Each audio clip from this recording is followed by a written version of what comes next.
Onrus memiliki visi untuk membawa cita rasa autentik khas Padang langsung ke pusat-pusat aktivitas masyarakat dengan cara yang ramah lingkungan dan efisien.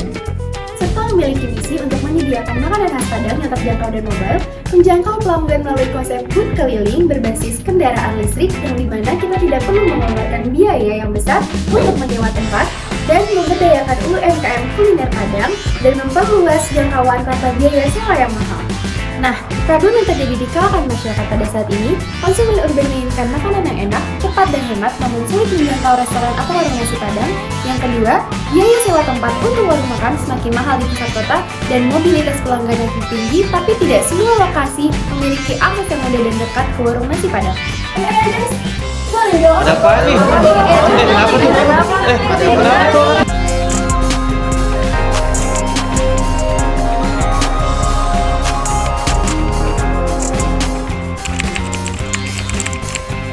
Berdasarkan data yang telah kami temukan, terdapat 10 restoran terlaris di Indonesia yang berhasil menarik perhatian jutaan pelanggan.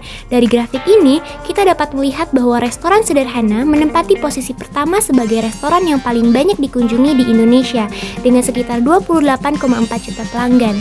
Angka ini menunjukkan dominasi kuliner Nusantara, khususnya masakan Padang, di pasar makanan Indonesia. Maka dari itu, kita memberikan solusi dan review proposisi dari problematika pemasaran. Yang pertama, Padang Onrus adalah warung nasi keliling berbasis logistik dan food cart yang tersedia jual makanan siap saji di lokasi strategis seperti kampus, kantoran, sekolah, bahkan car free day. Lalu yang berikutnya, menu favorit dengan harga yang nyaris terjangkau, memang dan tetap terjangkau, hanya 15.000 per porsi. Lalu yang berikutnya, booth kita fleksibel, tanpa biaya sewa tempat tetap, tapi bisa keliling mobile kemanapun dan dimanapun. Berikutnya ramah lingkungan dan operasional hemat energi. Berikutnya adalah opportunity and target market atau peluang dan target pasar. Target pasar kita sudah jelas, yang pertama adalah pekerja kantoran dan mahasiswa di kota besar seperti Bandung, Jakarta, Surabaya, Semarang, dan lain sebagainya.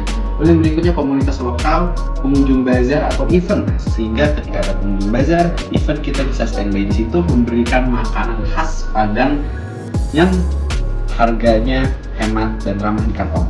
Lalu yang berikutnya pecinta kuliner Minang yang ingin alternatif cepat dan murah. Tren pendukung kita adalah yang pertama ada urbanisasi yang membutuhkan makanan cepat dan dekat.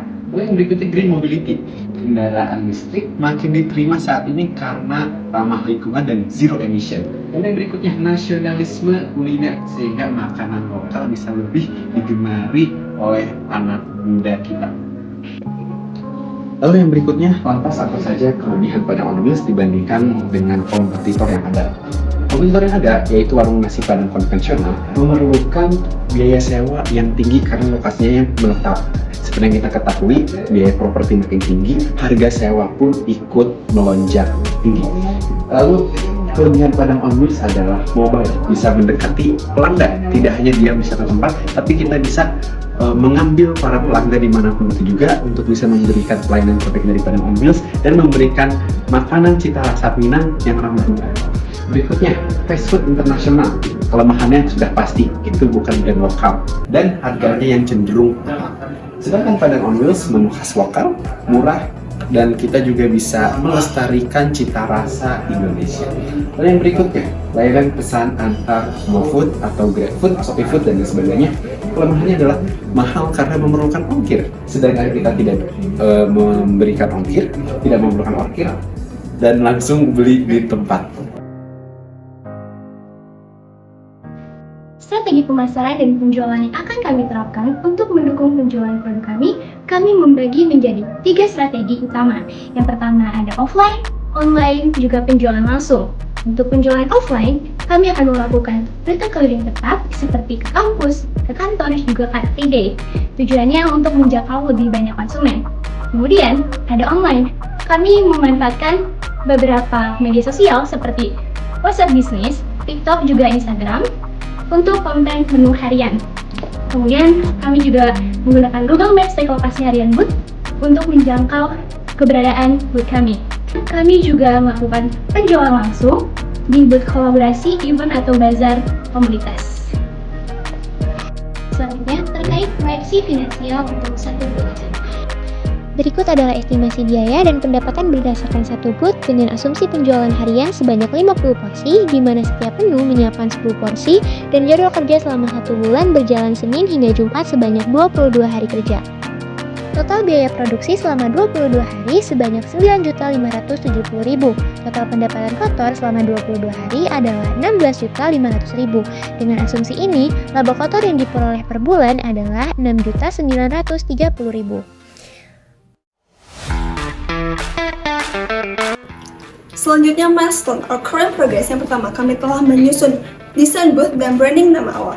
Lalu kami juga telah meriset menu apa saja nasi padang yang cocok untuk dijual keliling. Selanjutnya, kami juga telah menjajaki kontak vendor sepeda listrik dan packaging ramah lingkungan. Dan yang terakhir, sudah ada prototype booth dari bahan lokal.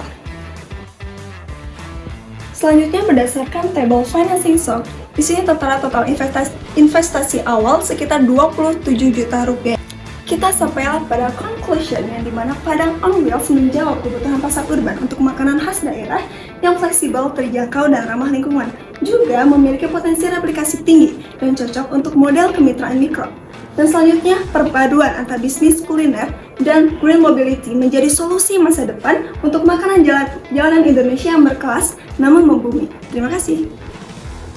Salah satu keunggulan utama dari bisnis brand kami adalah target pasarnya yang sangat potensial, yaitu generasi Z. Berdasarkan data terbaru dari Good Stats, mayoritas Gen Z di Indonesia sekitar 75% mengalokasikan sebagian besar pendapatan mereka untuk membeli makanan. Sementara 63% responden tercatat menyisihkan untuk ditabung dan investasi, 62% untuk perawatan diri dan diberikan pada orang tua, dan 56% untuk hiburan. Hal ini menunjukkan bahwa makanan merupakan prioritas utama dalam pola pengeluaran Gen Z. Dengan perilaku konsumsi seperti ini, peluang bisnis di sektor makanan sangat besar untuk berkembang dan memiliki potensi tinggi untuk mencapai pertumbuhan pesat karena selaras dengan pengeluaran terbesar dari target market kami. Padang on Wheels juga tidak hanya memberikan manfaat bagi kami para penjual dan mereka para pembeli saja, tapi juga Padang on Wheels bisa memberikan manfaat kepada mereka yang membutuhkan. Karena dari penjualan 10 porsi per menunya, kita berikan 2 porsi tambahan per menu untuk kita berikan kepada mereka yang membutuhkan. Apabila ada 2 porsi tambahan per menu, kami jual 5 menu. Sehingga ada 5 porsi. Kali 2 akan ada 10 porsi yang kami berikan ke mereka yang membutuhkan di luar sana. Sehingga kehadiran Padang on Wheels ini bukan hanya memberikan kemudahan, bukan hanya memberikan fleksibilitas bagi mereka yang membutuhkan, tapi juga memberikan kebaikan sosial. Nilai-nilai sosial yang ada di masyarakat ini bisa terpenuhi kebaikannya ketika Padang on Wheels ini hadir, sehingga bisa mencakup seluruh aspek, bukan hanya dalam aspek menjual saja, tapi aspek memberi juga Padang on Wheels hadir di sana.